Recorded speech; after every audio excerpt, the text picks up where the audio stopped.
A really big policy shift is underway in Malaysia, and it could completely change how millions of us buy everyday essentials like petrol and cooking oil. So today, we're going to break down exactly what you need to know about it. If you're a Malaysian citizen and you regularly buy things like RON95 Petrol or those 1 kilogram packets of cooking oil, listen up. Because the way you make that purchase, well, it's about to change in a pretty major way. Okay, let's dive right in. The government is rolling out a brand new digital system.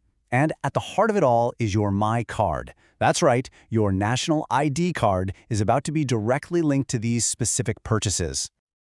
So, Section 1, a new rule for subsidies. Let's get straight to the point. What exactly is happening here? At its core, this new rule is all about citizenship verification right at the point of sale. We're talking specifically about RON95 Petrol and those 1 kilogram packets of cooking oil. Two of the most widely used subsidized items.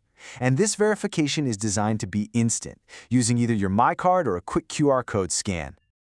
All right, Part 2, targeting subsidy leakage. So the big question is, why now? What's the problem the government is really trying to solve with this massive change?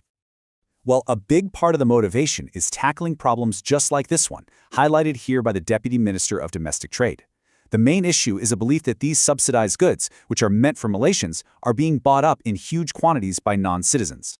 So the government's official goals are pretty clear. It's all about making sure these benefits, which, by the way, cost the country a lot of money, actually get to Malaysian citizens.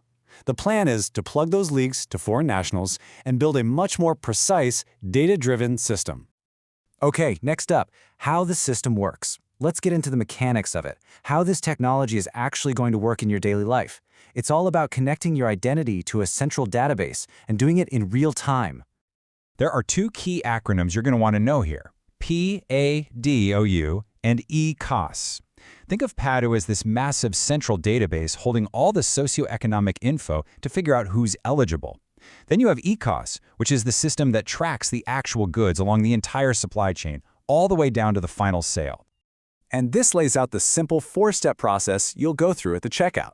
You scan, the system verifies your identity, and you get charged the right price. A key thing here is the emphasis on automation. The whole process is designed to work smoothly without needing much, if any, manual help from the staff. And right here, you see that two-tiered system in action. This is the whole point, really. This distinction is the core of the government's strategy, making sure every single ringgit spent on subsidies directly benefits a verified citizen. Everyone else, they pay the market rate. Simple as that. Oh, and there's another layer of control. To stop people from stockpiling or committing fraud, even if they're eligible, the government is also planning to set monthly limits on how much subsidized fuel you can buy. They are thinking about higher quotas for groups like e-hailing drivers, though. Moving on to our next section, fairness or control. Because beyond all the tech and the money, this new policy raises some really important questions about our society, about privacy, and about the future of government itself. And this really gets to the heart of the debate, doesn't it? Where do we draw the line between efficient, targeted government and, well, government overreach?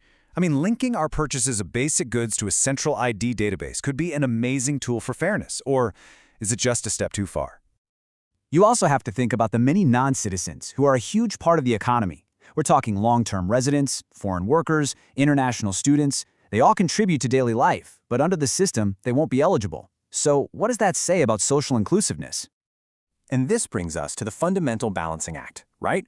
How does a government save money without creating all these unintended side effects?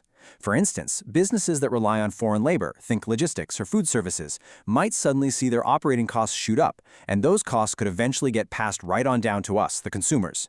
Malaysia isn't alone in this. Indonesia tried using apps to track fuel subsidies, India has its massive digital ID for welfare, and both of those sparked very similar debates. Ultimately, this whole policy is so much more than just a new way to buy petrol or cooking oil. It's a real-world test case for the future of digital governance. And as this system rolls out, the central question we're all left with is the one you see right here. Is this a policy that redefines fairness for citizens, or is it one that tightens control over everyone? It's definitely something to think about.